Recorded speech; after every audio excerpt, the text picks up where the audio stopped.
though, so that'll be fun. I just started the stream by accident, but yeah, I guess we're starting now. Oh, okay. Wow, we can just. Hey, this is more natural though. It is more natural. We were just talking about hello everyone, welcome to the Roblania Talk podcast. We were just talking about what we're going to be doing for Thanksgiving this week.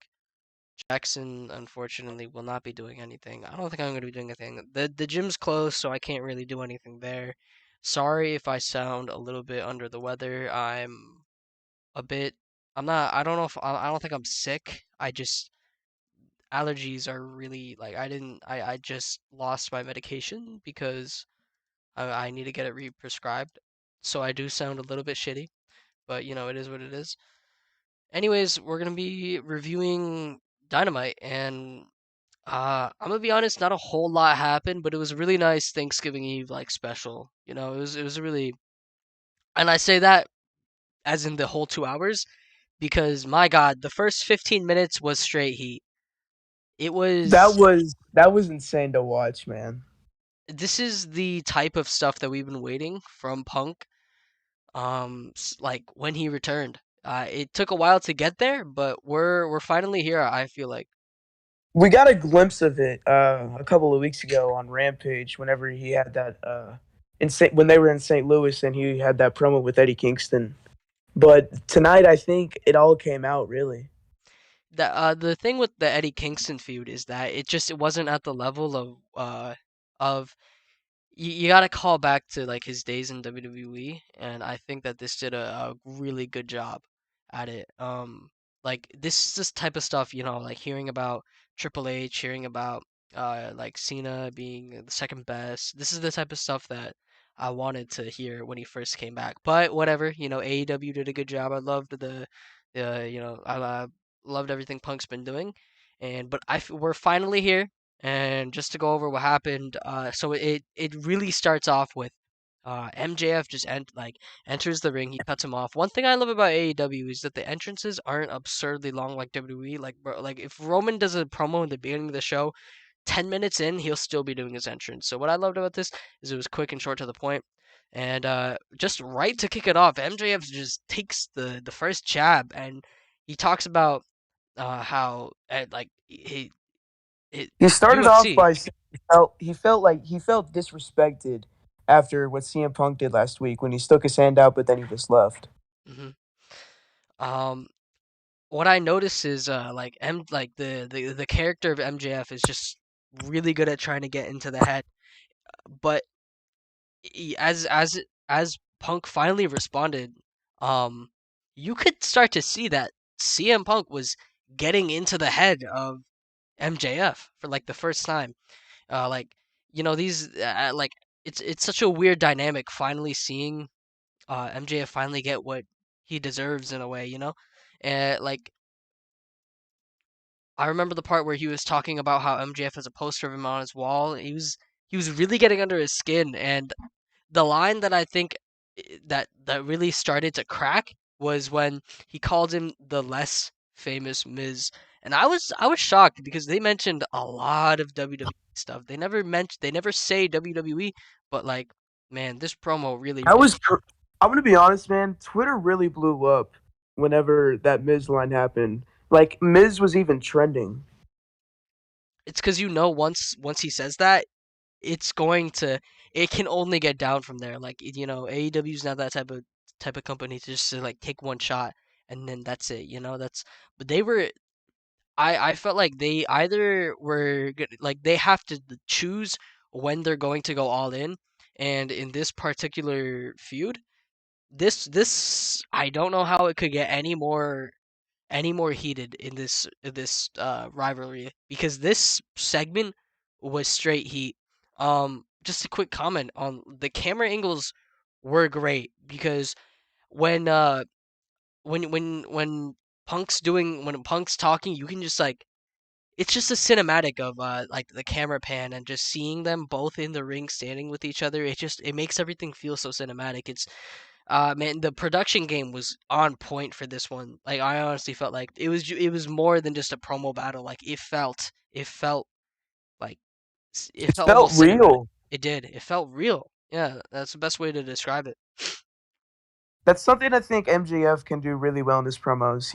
He gets real. I mean, he gets really personal. He did with the Darby feud, mentioning Darby's past, and I think he's gonna do that more with CM Punk. I was honestly expecting MJF to make some comments about, well, more comments about CM Punk being straight edge, but I was really surprised with what we heard tonight. And after that, we hear MJF talking about how CM Punk's just nostalgia and he's been kissing ass to everyone. He does a little cool robotic impression of him. I thought it was good. CM Punk wasn't phased. What got into what also broke Twitter again was when he talks about PG Punk, and I was and honestly, like, a heel that's justified is always better than like a monster heel, because he wasn't wrong. Like he like Punk has gotten pretty soft during his run, honestly. And I MJF mentioned how Punk has barely defeated some of the easiest opponents that there is in AEW in his most recent matches. How do you feel about that comment? Because I didn't really know what to make of it, honestly. um it was good. I I do feel coming out of this, just by the title of this live, you can already tell my thoughts on this. But I do kind of feel like MJF came out for the first time looking worse from a promo battle. That doesn't take away anything from the feud. I think this elevated the feud, but I do feel like MJF does kind of look like a almost like a chump compared to CM Punk, because coming after this, man, Punk, right when you thought that like MJF was hitting all the points, saying hustle, loyalty, respect, doing the little face thing, Punk, like, no, he just claps right back. He has a rebuttal for everything, and as he should.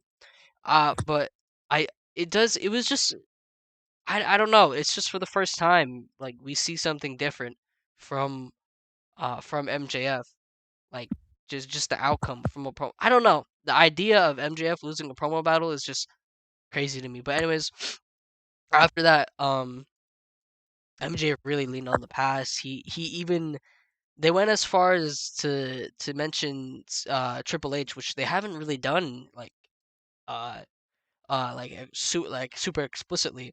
Um, I personally felt like this feud is the feud that should have happened after Darby Allin. Um, Punk starting to mention that he was selling out MSG while MJF was on Rosie O'Donnell. That one really hit. That one popped the crowd. He just went off and on that. The thing is, like, when Punk started rolling the ball, it didn't stop. Um, man, he really did bury them. Like, I'm not saying MJF. You can really forget how good CM Punk was on the mic. He didn't really talk like this in WWE, but there was there was a big glimpse of it in Ring of Honor, in my opinion. What about you, Ash? What are your thoughts on it? On CM Punk's promo skills right now? I feel like he's getting back to the footing that he needed to be, that he was at really during the like 2011 CM Punk, like the run of the voice of the voiceless run. Like, this is exactly what I've wanted to hear from him. And what's nice about it is that he doesn't have to really, like, he's not yelling at the company anymore. Like, he's genuinely talking about he's genuinely speaking from like a feud stance, because this isn't a bitter Punk. This is just a justified Punk, one that can use what he's saying to to not as like it's not as it doesn't have as high of a negative connotation as it did in the past, if that makes sense. That's personally what I think. CM Punk telling MJF the only way that he's going to be number one is if they wait around along for Tony Khan to have a daughter so MJF can marry her. Man, that That was was such, dude. I laughed my ass off when he said that. I Fuck, man, that was awesome. I was a little bit weirded out because I was like, the math of that does not make any sense, but That is. nonetheless a good long. Uh, He also, near the end of the promo, MJF took a jab at CM Punk's UFC career. no, you did that in the beginning, right? Oh, wow. Well, slow brain Jackson. I really don't understand why WWE can't take notes on these because like every time I'm watching one of these like promo battles, Oh, fucking god. What's that's up? that's Jackson's roommate. Every time I'm watching one of these promo battles, it's like this feels real and authentic without having to, because like you can still feel the character of MJF, like when Punk's talking about how he's gonna go into a college that his parents can't afford. That's some like that you feel the character of MJF, like the rich entitled guy. You can feel and understand that. And it doesn't have to be like, I'll give you an example of last week when the only good promo that I really felt on Monday Night Raw was when MVP was talking about how Mysterio's gonna how Mysterio's gonna be beaten up, and he should give his wife's number to him. I felt like that was just like, I don't know, like we don't have many good talkers like this. We don't have many good ways where you can be real and also bring in characters of uh of your wrestling show. And I this is the type of stuff that I want to see from more companies. And it was really good, man. Punk saying that MJF got replaced by Britt Baker and him not realizing it. I feel like the more that this it just kept going. One of those like instances or like videos that you keep watching where like it just keeps going, it doesn't stop. I was waiting for it to like just go back to normal, but it doesn't go back to normal. Like it was just They were still progressively talking, and I was shocked because honestly, I thought it was gonna end way quicker than it did. it it just kept going. And honestly, if it was a 1 hour promo, I would have loved it. I feel like I could have watched this, but then again, we also have to stretch this out for quite a long time. And yeah, man, he did a good job getting over Chicago. Um, MJF leaves, and Punk fights against QT Marshall, This which match honestly didn't have to be as long as it did because the promo they just did was pretty long, and honestly, this match went into commercial and it kind of got stretched out a little bit longer. What did you think about it? right. So why why is Punk fighting QT Marshall? Personally, I Like, don't I know. know I know I, the I, whole Rampage thing happened, but why? Why? Like, I get he wants to go around, fighting the roster, but as you said, this was quite a long match, and did it really need to happen? Like, QT did his whole thing where his buddies got taken out, and blah blah blah, classic heel stuff, but did why? It would have been better like if this was shorter because you came off of a white hot promo. Why couldn't this? Yeah, this should have been shorter, and I wouldn't have cared as much. But it should have been shorter. the match was pretty good. QT he mounted a pretty large amount of offense in the middle part of the match before Punk got the advantage and did his little move set and then hit the GTS. Is my mic on? Yes. Uh, yeah. So that's basically what I just that was just my thoughts on it. It wasn't bad or anything. It was a decent match. Up next, Christian Cage just had a promo and he said he was the best. Cool, cool. Kind of Um, put over Luchasaurus and Jungle Boy by calling them the number one ranked team. yep, that too. Yeah, yeah. Yeah, not much on that. Eddie Kingston had a brilliant segment where That he, was so funny, dog. dude, It was so funny for the weirdest reasons. He just wanted to eat his cake, man. yeah, dude. I when he said like I was like when it started, I was like smiling. I was like, this is pretty funny.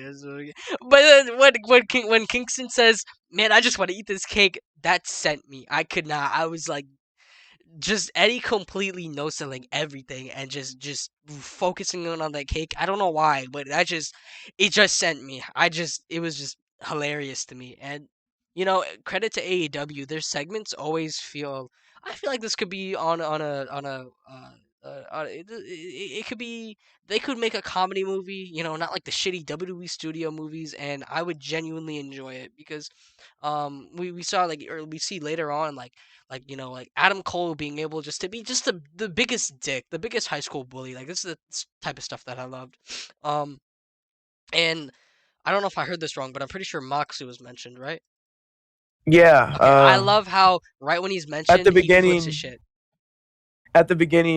yeah, he's. I think Matt Lee said, they wanted to help Eddie Kingston because Kingston couldn't help Moxley, and then Eddie got up and said, "What you say?" Before Matt Lee threw hot coffee in his eyes, and then the segment ended in a brawl. I loved how they really you can see Eddie's character when Moxley gets mentioned, that's when he all the jokes are done and it suddenly becomes real. Like they have this balance and we saw this in the first segment. They have this balance of real life and characters that just play so well together to make a really good wrestling show. So I really love this. It was funny, bro. I still can't get over him just saying, "I just want to eat this cake, man." It was good. Yeah, you got any more comments on that? No, that was it. Honestly, it was a pretty funny segment up until the hot coffee was thrown, in my opinion. And next we had the Gun Club.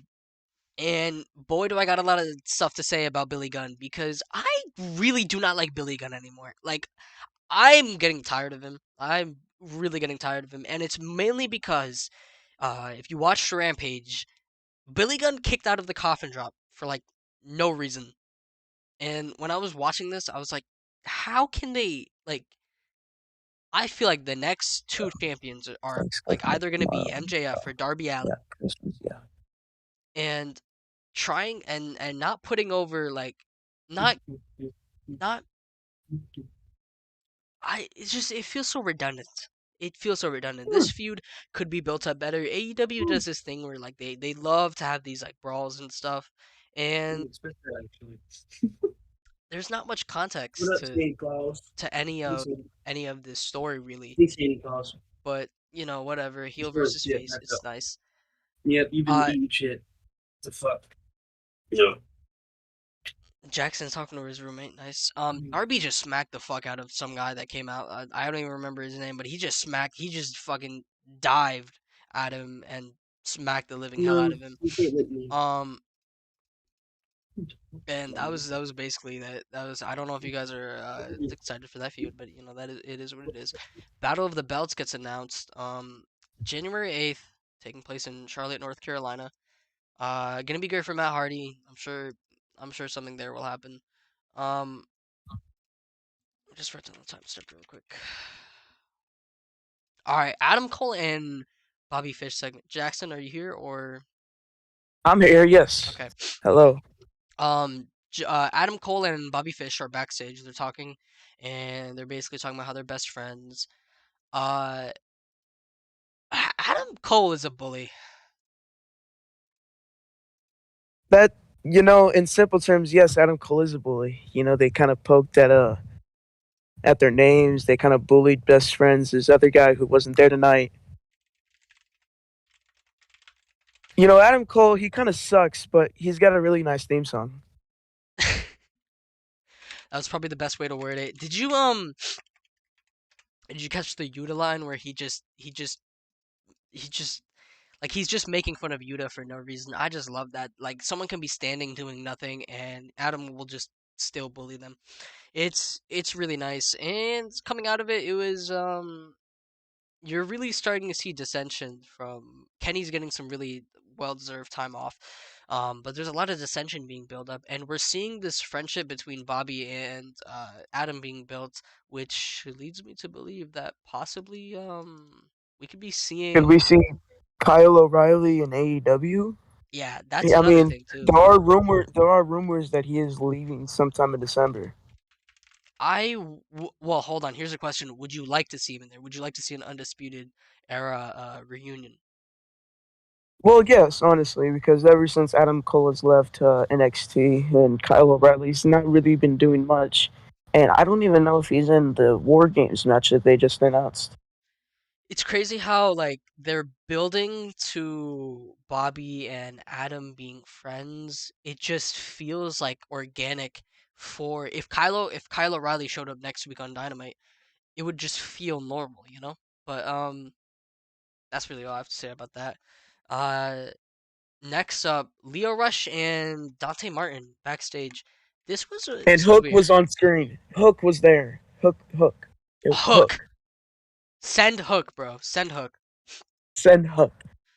Um so Leo's talking and being like, Taz, what we don't care, blah blah blah. Dante stops He Leo. signs the contract. He signs the contract with Team Taz and He eats some chips with Hook. hmm and I'm excited. I'm excited to see because I'm not sure where this is headed.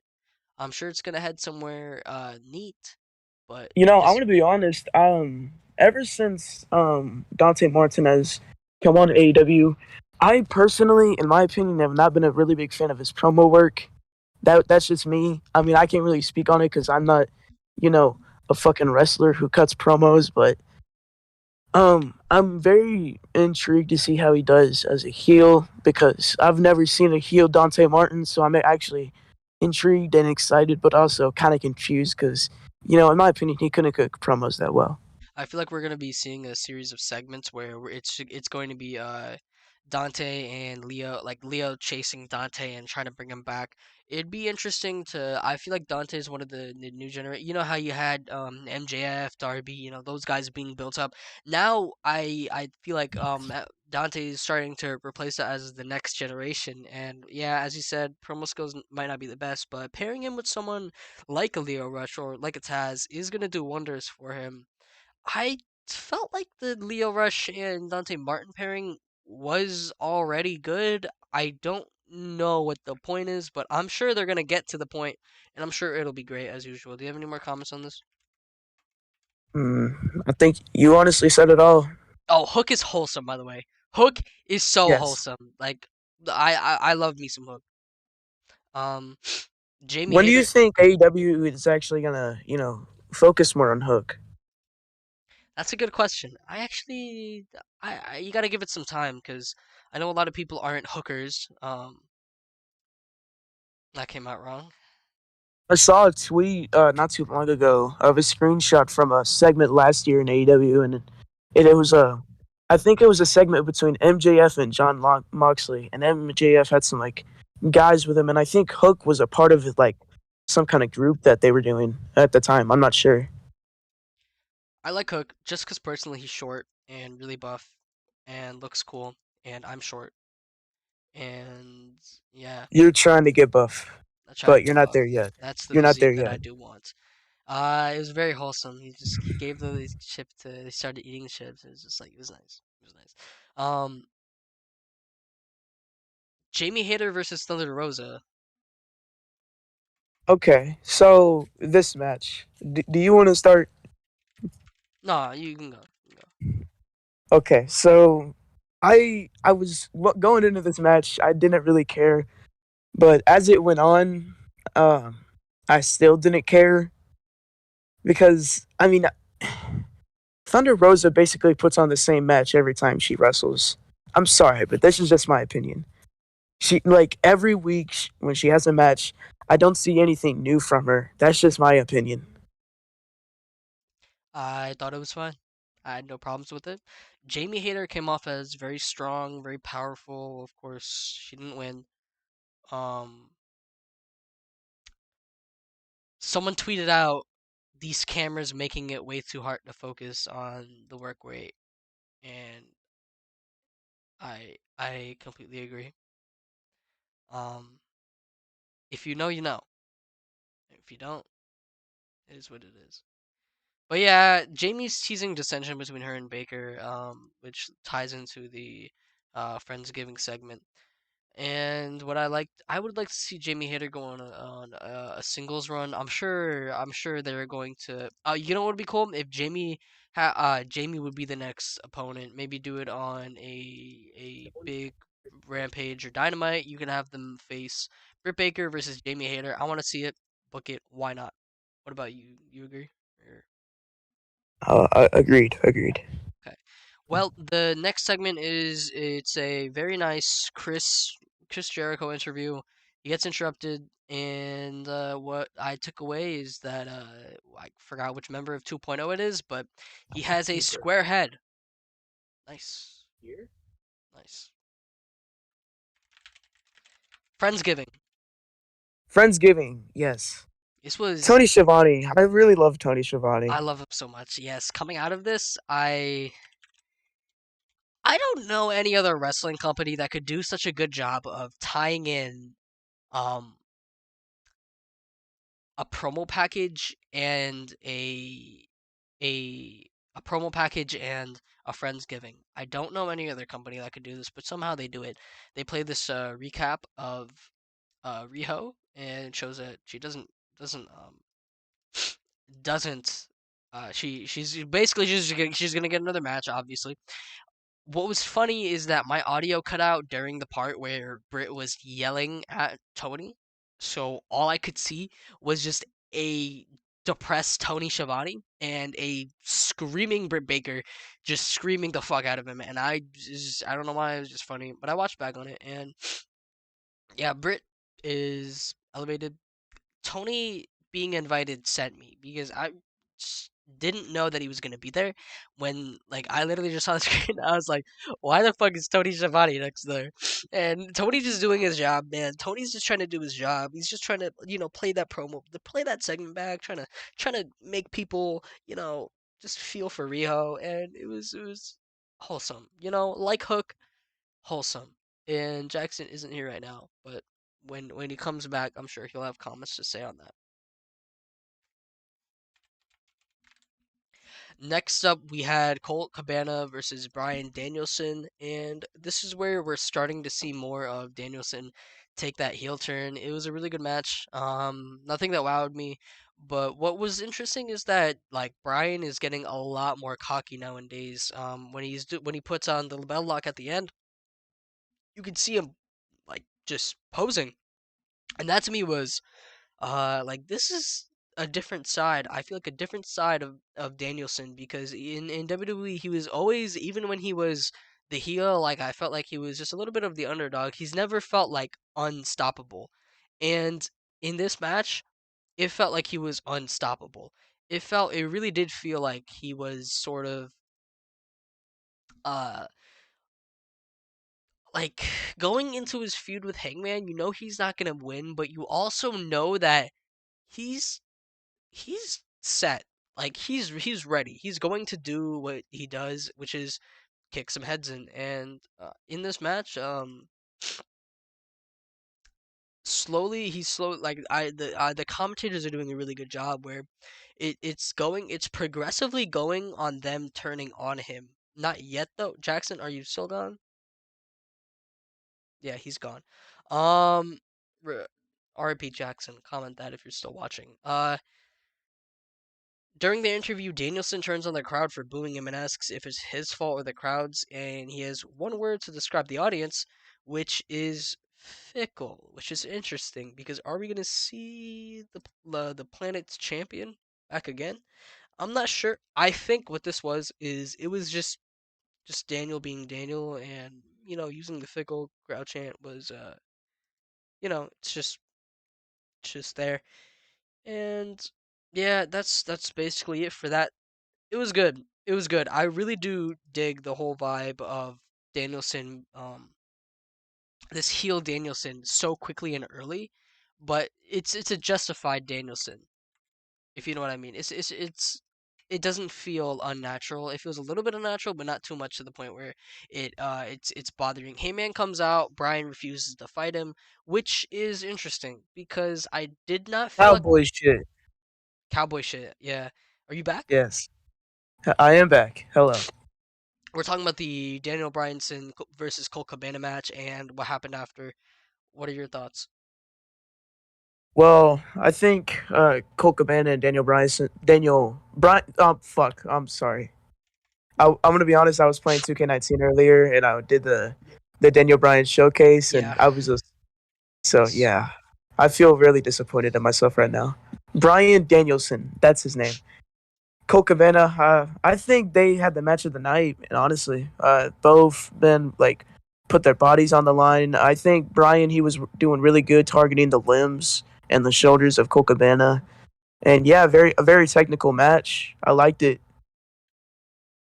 Heyman comes out and Brian refuses to fight him, and that's that. You excited for this match? Who do you think is gonna win? Brian Danielson versus Hangman. I honestly think they're gonna give it to Danielson because but I feel like Hangman they're gonna do something where they're gonna like trade the title maybe a few times. I'm not sure. Possibly not because that's like the WWE format, but hopefully, I want to see Hangman win, but I just feel like they might give it to Danielson. It's smart that I can already like I don't know if it's long term booking, but coincidentally when Hangman does defeat Daniel sorry now you got me fucked up. When Brian Danielson gets defeated, Hangman is elevated just by defeating someone who's been undefeated, defeated the former world champion. Like this is someone of a high caliber. So coincidentally, like this is some good long term booking if that was the case. And next, we had a just nice house show match of Malakai Black, FTR, and Andrade versus Cody Rhodes and Death Triangle. Cody coming out to the greatest amount of boos that I've heard in my life. And I just want to take the time to appreciate the AEW crowd for keeping this. And if you didn't notice, Jackson, Cody threw his belt into the crowd, Oh my gosh, dude, that was so fucking funny. and they threw it Dude, back he to threw the him. crowd. Dude, I got immediate flashbacks from No Way Out 2006 when Cena threw his shirt and they threw it back. And what's even funnier is that this wasn't a pay per view or anything. This is just a regular show. And Cody, man, like he's trying his best to get over. He's Did you see trying he so hard. deactivated his Twitter? I saw why why. I don't know Oh why. I'm no, very curious. dude, I saw this one tweet where Cody said some guy tweeted out Cody feels like a loser, like he's a mid carder, and then Cody said why